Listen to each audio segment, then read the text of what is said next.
आज हम डिस्कस कर रहे हैं ब्रेस्ट रिडक्शन सर्जरी के बारे में। हाय, मैं हूँ डॉक्टर हिरणमयी झा और आज यह वीडियो ब्रेस्ट सर्जरी की डिस्कशन में एक कंटिन्यूएशन है। और आज हम डिस्कस कर रहे हैं ब्रेस्ट रिडक्शन सर्जरी के बारे में। हम अपने ब्रेस्ट को कैसे रिड्यूस कर सकते हैं और इसके बारे में मैं डिफरेंट सर्जिकल टेक्निक्स है उसके बारे में डिस्कस करूँगी और आपको एक रफ़ आइडिया दूँगी। अगर आप ये प्रोसीजर्स या सर्जरी कराना चाहते हैं तो आपको किन चीज़ों की ज़रूरत है, इसकी जानकारी आपको इस वीडियो के ज़रिए मिलेगी। तो मैं हूँ डॉक्टर हिरणमयी झा, मैं एक प्लास्टिक सर्जन हूँ। मैं Eterna vision and aesthetic clinic जो कि शिवालिक मालवीय नगर में स्थित है वहाँ प्रैक्टिस करती हूँ। और यह एक सर्जिकल सेंटर है जिसमें कि hair transplant, cosmetic surgeries, laser और कॉस्मेटिक डर्मेटोलॉजी को डील किया जाता है। तो आइए बात करते हैं अबाउट ब्रेस्ट रिडक्शन सर्जरी।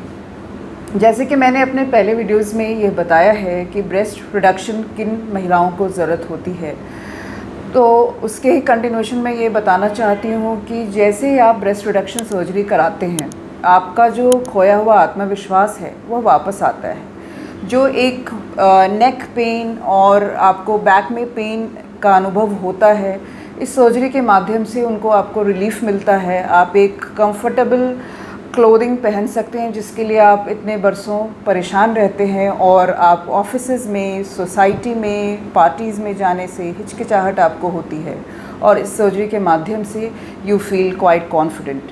ये कम उम्र की लड़कियों में भी इम्पॉर्टेंट है एज़ वेल एज़ जो पोस्ट प्रेगनेंसी लेडीज़ हैं या फिर जिनको post breast feeding breast size sudden enlargement की प्रॉब्लम से गुजरना पड़ता है। उन औरतों के लिए भी यह एक बहुत ही सरल सर्जरी है जिसके माध्यम से उनको काफ़ी रिलीफ मिल जाता है।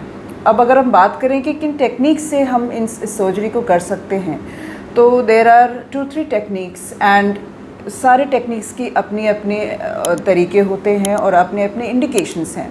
तो पहली टेक्निक है लाइपोसक्शन। लाइपोसक्शन उन महिलाओं के लिए है जिनको कि लिमिटेड रिडक्शन की रिक्वायरमेंट है, या तो वो अनमैरिड हैं और प्यूबर्टी के टाइम जो sudden increase in breast size होती है उससे जूझ रहे हैं। उन लोगों के लिए यह एक अच्छा टेक्निक है क्योंकि इसमें आपको ना ज़्यादा स्कार आती है सर्जरी की, किसी को पता भी नहीं चलता है कि आपने ये कराया है और ये एक मिनिमली इन्वेजिव सर्जरी है। इसका डाउन टाइम बहुत कम है, आपकी रिकवरी बहुत फास्ट है और लिमिटेड रिडक्शन जहाँ पर कि ब्रेस्ट साइज़ कम करने के लिए उसमें यह एक इजी सर्जरी का टेक्निक है। अगर उससे ज़्यादा मॉडरेट रिडक्शन किसी को रिक्वायर्ड है जिसमें कि सैगिंग भी होती है, जब आपका निपल इन एरियोला जो है वो लटक रहा हो, अपनी लेवल पे ना हो, स्किन में इलास्टिसिटी नहीं हो, इन केसेस में आपको वर्टिकल ब्रेस्ट रिडक्शन टेक्निक होती है जिसे कि हम कर सकते हैं। और मॉडरेट रिडक्शन की रिक्वायरमेंट हो और स्कारिंग भी कम चाहिए तो ऐसे केसेस में एक सिंगल स्कार आती है और इस माध्यम से एक सर्जिकल टेक्निक के थ्रू आपकी रिडक्शन की जा सकती है। और एक अनदर टेक्निक है जिसको कि हम इन्वर्टेड टी रिडक्शन टेक्निक कहते हैं। इसमें मॉडरेट टू लार्ज रिडक्शंस के लिए ये करते हैं। इसमें 3 तरह की इंसेशंस होते हैं। एक निपल इन एरियोला के चारों तरफ होती है, उसके फिर बिल्कुल वर्टिकली या बिल्कुल सीधी लाइन में एक लाइन आती है और एक बिल्कुल आपके क्रीज के अलॉन्ग लाइन आती है।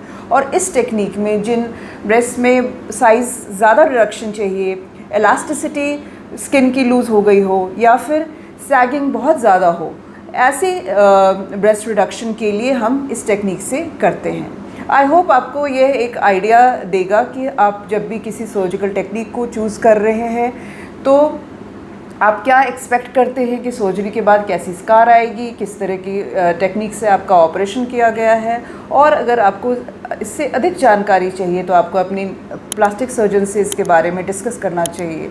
और अगर आपको अभी भी इससे रिलेटेड कोई डाउट्स हो तो प्लीज़ हमें अपने कमेंट सेक्शन में आप लिख सकते हैं और we will be happy to answer all your queries. Thank you.